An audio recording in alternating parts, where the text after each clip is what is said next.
È successo in questo caso in cui l'esercente, volendo fare un servizio ai suoi clienti, ha messo fuori un biliardino, fuori dal suo locale un biliardino in totale buona fede ed è stato sanzionato dalla polizia municipale perché non aveva i relativi permessi. Tutto parte da qui. Un esercente del Veneziano ha dovuto pagare 1.400 euro per aver posizionato un calcetto balilla nel suo bar senza autorizzazione.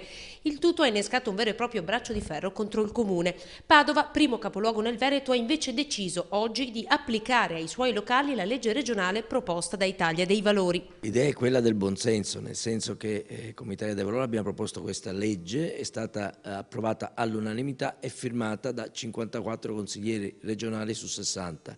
La legge si propone quello che un'amministrazione di buonsenso dovrebbe fare, evitare accanimenti e sanzioni inutili e consentire a chi fa una piccola irregolarità di potersi mettere in regola. Prima della multa ci sarà la diffida amministrativa, 10 giorni di tempo per mettersi in regola. Un plateatico posizionato male, un cartello prezzi o un divieto di fumo non esposto, violazioni non così pesanti a cui però spesso corrispondono sanzioni piuttosto elevate. In un periodo di crisi 1.000 euro pesano nell'economia di un esercizio sicuramente.